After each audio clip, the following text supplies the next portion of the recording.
Good morning, dear students. നമ്മൾ ഇന്ന് respiratory പിഗ്മെൻറ്റ്സും gaseous എക്സ്ചേഞ്ചുമാണ് പഠിക്കുന്നത്. കഴിഞ്ഞ ക്ലാസ്സിൽ നമ്മൾ റെസ്പിറേറ്ററി പിഗ്മെൻ്റ് ആയിട്ടുള്ള ഹീമോഗ്ലോബിനും അതിൻ്റെ വേരിയൻസും സ്ട്രക്ചറും എല്ലാം പഠിച്ചായിരുന്നു. ഇന്ന് നമ്മൾ ഹീമോഗ്ലോബിൻ ഒഴികെയുള്ള റെസ്പിറേറ്ററി പിഗ്മെൻറ്റ്സും അതുപോലെ തന്നെ ഗേഷ്യസ് എക്സ്ചേഞ്ചുമാണ് പഠിക്കാൻ പോകുന്നത്. ക്ലോറോക്രൂവോറിൻ എന്ന് പറഞ്ഞാൽ ഹീമോഗ്ലോബിനെ പോലെ തന്നെ അയൺ കണ്ടെയ്നിങ് ആയിട്ടുള്ള ഒരു റെസ്പിറേറ്ററി പിഗ്മെൻ്റ് ആണ്. ട്യൂബുഡലിംഗ് പോളിക്കീറ്റ് വേംസിലാണ് ഇത് കൂടുതലായിട്ടും കാണപ്പെടുന്നത്. പോളിക്കീറ്റ് വേംസിലെ 2 ഫാമിലീസിൽ വരുന്ന മെമ്പേഴ്സിലാണ് ക്ലോറോക്രൂവോറിൻ കൂടുതലായിട്ടുമുള്ളത്, സാബിലിഡേ ആൻഡ് സെർപ്പുലിഡേ. ക്ലോറോക്രൂവോറിൻ എന്ന് പറയുന്നത് അവരുടെ ബ്ലഡിൽ ഫ്രീ ആയിട്ടായിരിക്കും കാണപ്പെടുന്നത്, ബ്ലഡ് പ്ലാസ്മയിൽ ഫ്രീ ആയിട്ടായിരിക്കും കാണപ്പെടുന്നത്, ഒരിക്കലും RBCക്കകത്തായിരിക്കത്തില്ല കാണപ്പെടുന്നത്. അതുപോലെ ഇത് ഓക്സിജനേറ്റഡ് കണ്ടീഷനിലും ഡീഓക്സിജനേറ്റഡ് കണ്ടീഷനിലും കളറ് ഗ്രീൻ കളേർഡ് ആയിരിക്കും ക്ലോറോക്രൂവോറിന്. അപ്പോൾ ഓക്സിജനേറ്റഡ് കണ്ടീഷൻ എന്ന് പറഞ്ഞാൽ ക്ലോറോക്രൂവോറിൻ ഓക്സിജനുമായിട്ട് കമ്പൈൻ ചെയ്തിരിക്കുന്ന അവസരത്തിലും, ഡീഓക്സിജനേറ്റഡ് കണ്ടീഷൻ എന്ന് പറഞ്ഞു കഴിഞ്ഞാൽ ക്ലോറോക്രൂവോറിൻ ഓക്സിജനെ സെല്ലിനകത്ത് കൊടുത്തതിന് ശേഷമുള്ള കണ്ടീഷനിലും ഗ്രീൻ കളേർഡായിട്ടായിരിക്കും ഈ റെസ്പിറേറ്ററി പിഗ്മെൻറ്റ് കാണപ്പെടുന്നത്. അപ്പോൾ അയൺ കണ്ടെയ്നിങ് റെസ്പിറേറ്ററി പിഗ്മെൻ്റ് ആണ് ക്ലോറോക്രൂവോറിൻ എന്ന് പറയുന്നത്. ഹീമോസയാനിൻ അത് കോപ്പർ കണ്ടെയ്നിങ് റെസ്പിറേറ്ററി പിഗ്മെൻ്റ് ആണ്. മൊളസ്കിലും ആർത്രോപോഡ്സിലും ഒക്കെയാണ് ഇത് കാണപ്പെടുന്നത്. ഹീമോഗ്ലോബിനിൽ വെച്ച് നോക്കുമ്പോൾ ഒത്തിരിയും കെമിക്കൽ ഡിഫറൻസ് ഹീമോസയാനിനുണ്ട്. അതിന് പോർഫയറിംഗ് റിങ്ങും ഹീം കമ്പോണൻറ്റും ഒന്നും കാണപ്പെടുന്നില്ല. 2 കോപ്പർ ആറ്റമാണുള്ളത്. 2 കോപ്പർ ആറ്റവും കൂടെ ഒരു മോളിക്യൂൾ ഓക്സിജനെയാണ് ക്യാരി ചെയ്യുന്നത്. അതുപോലെ ഡീഓക്സിജനേറ്റഡ് സ്റ്റേറ്റിൽ കളർലെസ്സും ഓക്സിജനേറ്റഡ് സ്റ്റേറ്റിൽ ബ്ലൂ കളേർഡുമായിരിക്കും ഹീമോസയാനിൻ. അപ്പോൾ ഹീമോസയാനിൻ്റെ പ്രത്യേകത കോപ്പർ കണ്ടെയ്നിങ് റെസ്പിറേറ്ററി പിഗ്മെൻ്റ് ആണ്. ബ്ലൂ കളേർഡ് ആയിരിക്കും. ഓക്സിജനേറ്റഡ് കണ്ടീഷനിൽ, ഡീഓക്സിജനേറ്റഡ് കണ്ടീഷനിൽ കളർലെസ് ആയിരിക്കും. ഹീമോഗ്ലോബിനെ പോലെ ഒരു ഹീം കമ്പോണൻറ്റോ പോർഫയറിംഗ് റിങ്ങോ ഒന്നുമില്ല. 2 കോപ്പർ ആറ്റമുണ്ട്. ഒരു മോളിക്യൂൾ ഓക്സിജനെ ആയിരിക്കും ഹീമോസയാനിൻ ക്യാരി ചെയ്യുന്നത്. മൊളസ്കിലും ആർത്രോപോഡ്സിലും ആയിരിക്കും ഹീമോസയാനിൻ റെസ്പിറേറ്ററി പിഗ്മെൻ്റ് ആയിട്ട് ആക്ട് ചെയ്യുന്നത്. ഹീമെറിത്രിൻ അയൺ കണ്ടെയ്നിങ് റെസ്പിറേറ്ററി പിഗ്മെൻ്റ് ആണ്. കുറച്ച് ആനിമൽസിൽ മാത്രമേ ഹീമെറിത്രിൻ കാണപ്പെടുന്നുള്ളൂ. ബ്രാക്കിയോപോഡ്സിലും ലിങ്കുലയിലും പോളിക്കീറ്റ് വേംസിലുമാണ് ഹീമെറിത്രിൻ കാണപ്പെടുന്നത്. ഓക്സിജനേറ്റഡ് കണ്ടീഷനിൽ പർപ്പിൾ കളറും ഡീഓക്സിജനേറ്റഡ് കണ്ടീഷനിൽ ബ്രൗൺ കളേർഡുമായിട്ടുള്ള പിഗ്മെൻ്റ് ആണ്. ഇത് ഒന്നുകിൽ ബ്ലഡ് സെൽസിനകത്തിൽ കാണപ്പെടുന്നു, അല്ലെങ്കിൽ ഫ്രീ ആയിട്ട് പ്ലാസ്മയിൽ കാണപ്പെടുന്നു. ഹീമോഗ്ലോബിനെ വെച്ച് നോക്കുമ്പോൾ ഇതിന് ഓക്സിജൻ ബൈൻഡിങ് അഫിനിറ്റി അല്ലെങ്കിൽ ഓക്സിജനുമായിട്ട് കമ്പൈൻ ചെയ്യാനുള്ള അഫിനിറ്റി വളരെ കുറവായിട്ടുള്ള റെസ്പിറേറ്ററി പിഗ്മെൻ്റ് ആണ്. ഹീമെറിത്രിനും അയൺ കണ്ടെയ്നിങ് ആയിട്ടുള്ള റെസ്പിറേറ്ററി പിഗ്മെൻ്റ് ആണ്. പക്ഷേ ഹീമോഗ്ലോബിനെ വെച്ച് നോക്കുമ്പോൾ ഓക്സിജൻ ക്യാരിയിങ് കപ്പാസിറ്റി കുറവുള്ള റെസ്പിറേറ്ററി പിഗ്മെൻ്റ് ആണ് ഹീമെറിത്രിൻ എന്ന് പറയുന്നത്. മയോഗ്ലോബിൻ എന്ന് പറയുന്നത് ഹീമോഗ്ലോബിനോടൊപ്പം തന്നെ ഹ്യൂമൻ ബീങ്സിൽ കാണപ്പെടുന്ന ഒരു റെസ്പിറേറ്ററി പിഗ്മെൻ്റ് ആണ് മയോഗ്ലോബിൻ. അപ്പം മനുഷ്യരിൽ കാണപ്പെടുന്ന റെസ്പിറേറ്ററി പിഗ്മെൻ്റ് ആണ് ഹീമോഗ്ലോബിനും അതോടൊപ്പം തന്നെ മയോഗ്ലോബിനും. മയോഗ്ലോബിൻ എന്ന് പറഞ്ഞാൽ ഒരു ഗ്ലോബുലാർ പ്രോട്ടീനാണ്. ഏകദേശം 153 അമിനോ ആസിഡ് ചേർന്നതാണ്. അതിൻ്റെ മോളിക്കുലാർ വെയിറ്റ് എന്ന് പറയുന്നത് 16,700 ഡാൾട്ടൺ ആണ്. കൂടുതലായിട്ടും മസിൽ ടിഷ്യൂസിലാണ് ഇത് കാണപ്പെടുന്നത്. അവിടെ ഒരു സ്റ്റോറേജ് സൈറ്റായിട്ട് ഓക്സിജനെ ബൈൻഡ് ചെയ്ത് വെക്കുന്ന ഒരു സ്റ്റോറേജ് മോളിക്യൂളായിട്ട് മയോഗ്ലോബിൻ ആക്ട് ചെയ്യുന്നുണ്ട്. ഹീമോഗ്ലോബിനെ വെച്ച് നോക്കുമ്പോൾ ഓക്സിജനുമായിട്ട് ഭയങ്കര അഫിനിറ്റി കൂടുതൽ മയോഗ്ലോബിനാണ്. അതായത് വളരെ കുറവ് ഓക്സിജൻ ഉള്ളപ്പോഴും larger number of myoglobin molecules ഓക്സിജനുമായിട്ട് ബൈൻഡ് ചെയ്യുന്നു. അപ്പോൾ തീരെ ഓക്സിജൻ്റെ അളവ് കുറയുമ്പോഴും ഒത്തിരിയേറെ മയോഗ്ലോബിൻ മോളിക്യൂൾസ് മാക്സിമം ഓക്സിജനെ ബൈൻഡ് ചെയ്ത് സ്റ്റോർ ചെയ്ത് വെക്കുന്നു. ഓക്സിജൻ ഇല്ലാത്തൊരവസരം വരുമ്പോൾ സറൗണ്ടിങ് ടിഷ്യൂസിലേക്ക് ഓക്സിജൻ എത്തിച്ചു കൊടുക്കുന്ന, ഓക്സിജനെ റിലീസ് ചെയ്യുന്നതും മയോഗ്ലോബിനാണ്. അപ്പം മയോഗ്ലോബിൻ ഒരു സ്റ്റോറേജ് മോളിക്യൂളായിട്ടും ഓക്സിജൻ്റെ അഭാവം വരുമ്പോൾ അതിനെ റിലീസ് ചെയ്യുന്ന ഒരു മോളിക്യൂളുമായിട്ട് മസിൽ ടിഷ്യൂസിൽ പ്രവർത്തിക്കുന്നു. അപ്പം ഇതോടെ നമ്മുടെ റെസ്പിറേറ്ററി പിഗ്മെൻറ്റ്സ് എല്ലാം തീർന്നു. ഇനി നമുക്ക് പഠിക്കാനുള്ളത് പാർഷ്യൽ പ്രഷറാണ്. പാർഷ്യൽ പ്രഷറിന് പഠിക്കുന്നതിന് മുമ്പ് അറ്റ്മോസ്ഫിയറിക് പ്രഷർ എന്താണെന്ന് നമ്മൾ അറിഞ്ഞിരിക്കണം. നമുക്കറിയാം നമ്മുടെ അറ്റ്മോസ്ഫിയർ എന്ന് പറഞ്ഞാൽ ഒത്തിരിയേറെ ഗ്യാസുകളുടെ ഒരു കോമ്പിനേഷനാണ്. അതിൽ കാർബൺ ഡൈ ഓക്സൈഡ് ഉണ്ട്, ഓക്സിജൻ ഉണ്ട്, നൈട്രജൻ ഉണ്ട്. നമുക്കറിയാം നൈട്രജൻ്റെ അളവാണ് ഏറ്റവും കൂടുതലെന്ന്. പിന്നെ ഓക്സിജൻ ഉണ്ട്. കാർബൺ ഡൈ ഓക്സൈഡ്, പിന്നെ കുറേ ഇനേർട്ട് ഗ്യാസ് എല്ലാം കൂടെ ചേർന്നതാണ് നമ്മുടെ അറ്റ്മോസ്ഫിയർ എന്ന് പറയുന്നത്. അപ്പോൾ ഈ അറ്റ്മോസ്ഫിയറിലെ ടോട്ടൽ പ്രഷർ, എല്ലാ ഗ്യാസുകളുടെയും കൂടെ ആകെ പ്രഷറിനെയാണ് നമ്മൾ അറ്റ്മോസ്ഫിയറിക് പ്രഷർ എന്ന് പറയുന്നത്. അപ്പോൾ ഓരോ ഗ്യാസും എക്സേർട്ട് ചെയ്യുന്ന പ്രഷറിനെ നമ്മൾ പാർഷ്യൽ പ്രഷർ എന്നാണ് പറയുന്നത്. അപ്പോൾ നൈട്രജൻ എക്സേർട്ട് ചെയ്യുന്ന പ്രഷറിനെ നമ്മൾ പാർഷ്യൽ പ്രഷർ ഓഫ് നൈട്രജൻ എന്ന് പറയും. ഓക്സിജൻ എക്സേർട്ട് ചെയ്യുന്ന പ്രഷറിനെ പാർഷ്യൽ പ്രഷർ ഓഫ് ഓക്സിജൻ എന്ന് പറയും. കാർബൺ ഡൈ ഓക്സൈഡ് എക്സേർട്ട് ചെയ്യുന്നതാണെങ്കിൽ partial pressure of carbon dioxide എന്ന് പറയും. അപ്പോൾ ഇതിൻ്റെ എല്ലാം കൂടെ ഒരു സം ടോട്ടലാണ് അറ്റ്മോസ്ഫിയറിക് പ്രഷർ എന്ന് പറയുന്നത്. അറ്റ്മോസ്ഫിയറിക് പ്രഷർ ഏകദേശം 760 mmHg ആണ് സീ ലെവലിൽ. ഓരോ ഗ്യാസിൻ്റെയും പാർഷ്യൽ പ്രഷർ വേരി ചെയ്തുകൊണ്ടിരിക്കും. ഇപ്പോൾ ഓക്സിജൻ അത് അതിൻ്റെ അളവിനെ ഡിപ്പെൻഡ് ചെയ്തിട്ടായിരിക്കും. എത്രത്തോളം ഓക്സിജൻ അറ്റ്മോസ്ഫിയറിലുണ്ടോ അതിനനുസരിച്ചായിരിക്കും ഓക്സിജൻ്റെ പാർഷ്യൽ പ്രഷർ വരുന്നത്. ഓക്സിജൻ്റെ പാർഷ്യൽ പ്രഷർ എന്ന് പറയുന്നത് അറ്റ്മോസ്ഫിയറിൽ 160 mmHg ആണ്. എന്നാൽ കാർബൺ ഡൈ ഓക്സൈഡിൻ്റെ പാർഷ്യൽ പ്രഷർ എന്ന് പറഞ്ഞാൽ 0.3 mmHg ഉള്ളൂ. അപ്പോൾ കാർബൺ ഡൈ ഓക്സൈഡിൻ്റെ അളവ് അറ്റ്മോസ്ഫിയറിൽ വളരെ കുറവായതുകൊണ്ടാണ് കാർബൺ ഡൈ ഓക്സൈഡിൻ്റെ പാർഷ്യൽ പ്രഷർ വളരെ കുറവായിട്ടുള്ള വെറും 0.3 mmHg മാത്രമേ ഉള്ളൂ. പാർഷ്യൽ പ്രഷർ ഓഫ് ഓക്സിജനെ നമ്മൾ ഡിനോട്ട് ചെയ്യുന്ന PO2 എന്നും പറഞ്ഞിട്ടാണ്. PO2. അപ്പോൾ PO2 എന്ന് പറഞ്ഞാൽ എന്ത് മനസ്സിലാക്കണം? Partial pressure of oxygen. Oxygen അറ്റ്മോസ്ഫിയറിൽ എക്സേർട്ട് ചെയ്യുന്ന പ്രഷർ, അതാണ് PO2 എന്ന് പറഞ്ഞത്. കാർബൺ ഡൈ ഓക്സൈഡ് എക്സേർട്ട് ചെയ്യുന്ന പ്രഷറിനെ നമ്മൾ PCO2 എന്ന് പറയും. PCO2, partial pressure of carbon dioxide. Gaseous exchange. അപ്പം നമുക്കറിയാം എക്സ്റ്റേണൽ റെസ്പിറേഷൻ്റെ ഫസ്റ്റ് ഫേസ് എന്ന് പറയുന്നത് ബ്രീത്തിങ് ആണ്. നമ്മൾ കഴിഞ്ഞ ക്ലാസ്സിൽ പഠിച്ചതാണ്. അതിൻ്റെ സെക്കൻഡ് ഫേസ് ആണ് ഈ ഗേഷ്യസ് എക്സ്ചേഞ്ച് എന്ന് പറയുന്നത്. അപ്പോൾ ഗേഷ്യസ് എക്സ്ചേഞ്ച് എന്നുള്ള വാക്കിൽ തന്നെയുണ്ട് ഗ്യാസുകളുടെ എക്സ്ചേഞ്ച് ആണ് അല്ലേ. നമ്മുടെ ബോഡിയിൽ മെയിനായിട്ട് പ്രവർത്തിക്കുന്ന രണ്ട് ഗ്യാസുകളാണ് ഓക്സിജനും കാർബൺ ഡൈ ഓക്സൈഡും. അപ്പോൾ ഓക്സിജനും കാർബൺ ഡൈ ഓക്സൈഡും തമ്മിൽ ലങ്സും സെൽസിനും ഇടയിൽ എക്സ്ചേഞ്ച് നടക്കുന്നതിനെയാണ് നമ്മൾ ഗേഷ്യസ് എക്സ്ചേഞ്ച് എന്ന് പറയുന്നത്.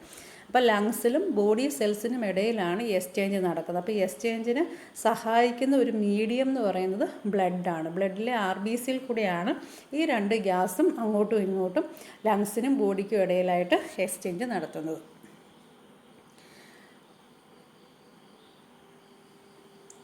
Alveolar gaseous exchange. നമുക്കറിയാം അൽവിയോള എന്ന് പറയുമ്പം ലങ്സിനകത്തിലെ മൈന്യൂട്ടായിട്ടുള്ള ഹോളോ എയർ സാക്സ് ആണ്. അത് നിറച്ച് എന്താണ് ഗ്യാസ് ഫില്ല് ചെയ്തിരിക്കും ബ്രീത്തിങ് എന്ന് പറയുന്ന പ്രോസസ്സ് കഴിയുമ്പോഴത്തേക്കിന്. അപ്പം ഈ അൽവിയോളയിലുള്ള ഓക്സിജൻ്റെ അളവെന്ന് പറയുന്നത് പാർഷ്യൽ പ്രഷർ ഓഫ് ഓക്സിജൻ എന്ന് പറയുന്നത് 105 mmHg ആണ്. അതേസമയം അൽവിയോളയിലുള്ള കാർബൺ ഡൈ ഓക്സൈഡിൻ്റെ അളവെന്ന് പറയുന്നത് 40 mmHg ആണ്. അപ്പോൾ അൽവിയോളയിലെ ഓക്സിജൻ്റെ അളവ് 105 mmHgയും കാർബൺ ഡൈ ഓക്സൈഡിൻ്റെ അളവ് 40 mmHgയുമാണ്. ഇനി ഈ അൽവിയോളയിലേക്ക് വരുന്ന ബ്ലഡ് വെസൽസ് ഉണ്ട്, ബ്ലഡ് കാപ്പിലറീസ് ഉണ്ട്.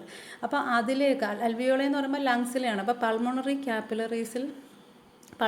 കാപ്പിലറീസിലൂടെ ആയിരിക്കും ബ്ലഡ് അൽവിയോളയിൽ എത്തുന്നത്. അപ്പോൾ അവിടുത്തെ പാർഷ്യൽ പ്രഷർ ഓഫ് ഓക്സിജൻ, ആ ബ്ലഡിലെ പാർഷ്യൽ പ്രഷർ ഓഫ് ഓക്സിജൻ എന്ന് പറയുന്നത് 40 mmHg ആയിരിക്കും. അതുപോലെ ബ്ലഡിലെ കാർബൺ ഡൈ ഓക്സൈഡിൻ്റെ പാർഷ്യൽ പ്രഷർ എന്ന് പറയുന്നത് 46 mmHg ആയിരിക്കും.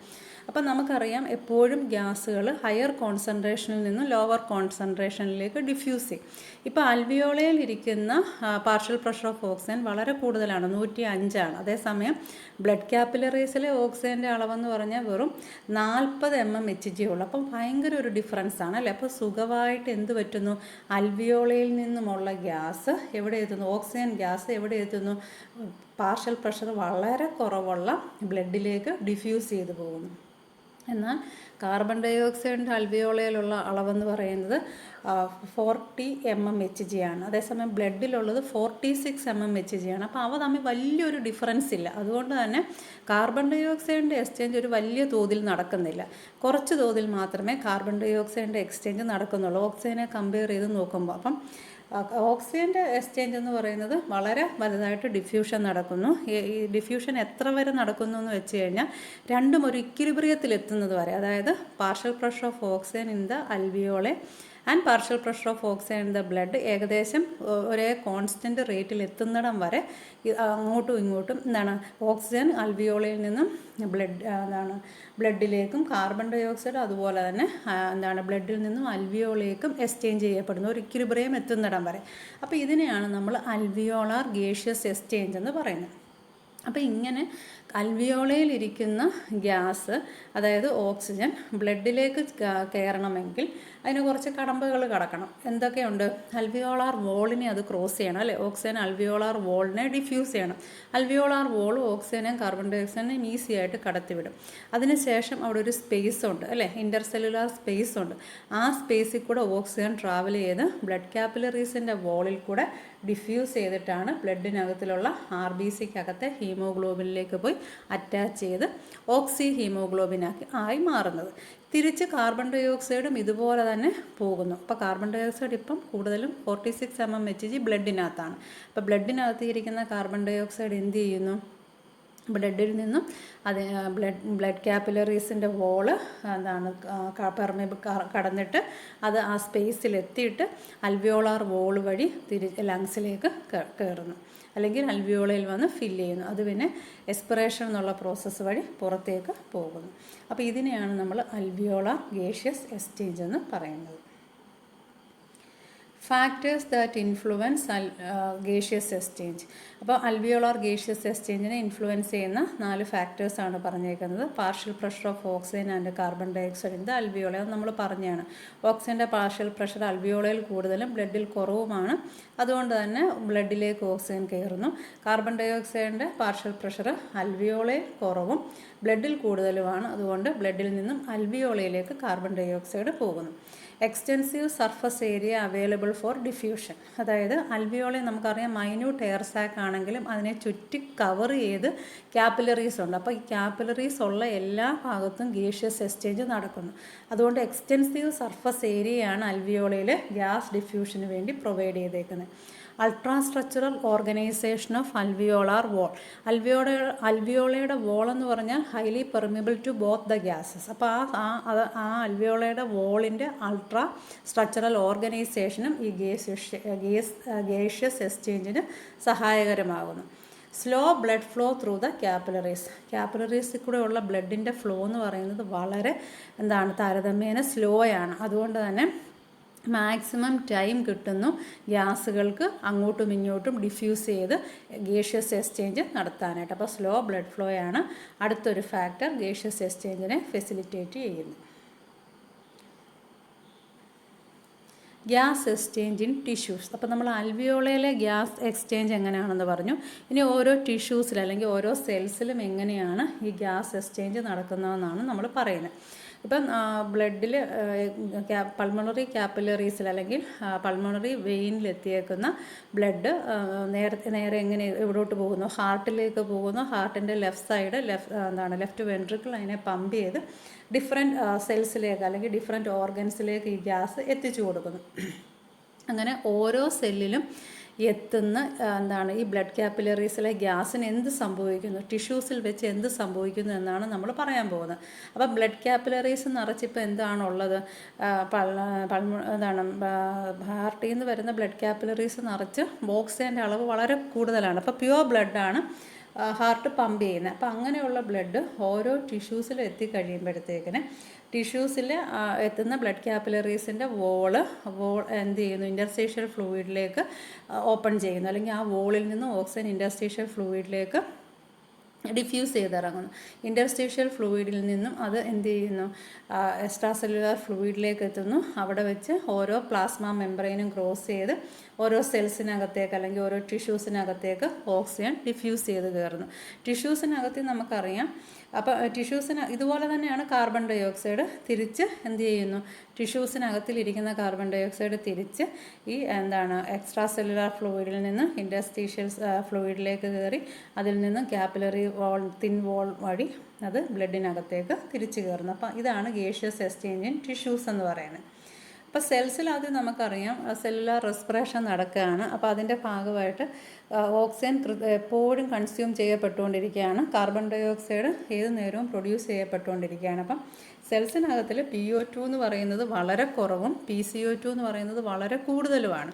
സെൽസിനകത്തിലേക്ക് വരുന്ന സെൽസിന് ചുറ്റുമുള്ള ബ്ലഡ് വെസലിൻ്റെ അവസ്ഥ എന്താ? അവിടെ PO2 വളരെ കൂടുതലും PCO2 വളരെ കുറവുമാണ്. അപ്പോൾ ഇവിടെ എന്ത് സംഭവിക്കുന്നു? നേരത്തെ പറഞ്ഞതുപോലെ തന്നെ ഹയർ കോൺസെൻട്രേഷനിൽ നിന്ന് ലോവർ കോൺസെൻട്രേഷനിലേക്ക് ഗേഷ്യസ് എക്സ്ചേഞ്ച് നടക്കുന്നു. സെല്ലിനകത്തിലെ PO2 അളവ് കുറവായതുകൊണ്ട് ബ്ലഡിനകത്തു നിന്നും ഓക്സിജൻ സെൽസിനകത്തേക്ക് കയറുന്നു. സെൽസിനകത്തിൽ കാർബൺ ഡൈ ഓക്സൈഡിൻ്റെ അളവ് കൂടുതലായതുകൊണ്ട് സെല്ലിൽ നിന്നും ബ്ലഡിലേക്ക് കാർബൺ ഡൈ ഓക്സൈഡ് ഡിഫ്യൂസ് ചെയ്യുന്നു. അങ്ങനെ ഈ ഡിഫ്യൂഷനും ഏകദേശം ഇക്വിലിബ്രിയം എത്തുന്നിടം വരെ ഈ പ്രോസസ്സ് നടന്നുകൊണ്ടിരിക്കുന്നു. അപ്പോൾ ഇതിനെയാണ് നമ്മൾ ഗേഷ്യസ് എക്സ്ചേഞ്ച് ഇൻ സെൽസ് എന്ന് പറയുന്നത്.